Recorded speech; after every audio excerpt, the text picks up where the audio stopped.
দেবরা খাচ্ছ তো? হ্যালো বন্ধুরা, এটা আজকে আমাদের সেই মাছের তেল যেটা চপ করেছিলাম, পকোড়া মাছের তেলের, ওটা আজকে শেয়ার করছি। অনেকদিন পর কলা পাতায় খাচ্ছি, কলা পাতা আনলাম। ভালো লাগছে কলা পাতায় খেতে। এই দেখো মাছের তেল পটকা, এটা মাছের তেল পটকা।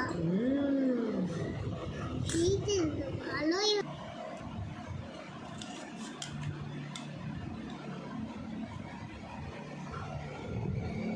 এখানে দেবো?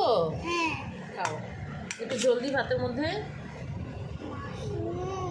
নাও, খাও বাবা।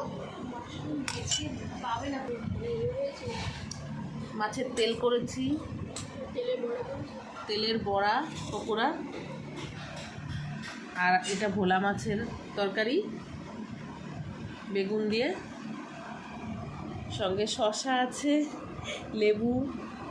খাওয়া শুরু করা যাক। আছে তো, অনেকদিন পর মাছের তেল করলাম।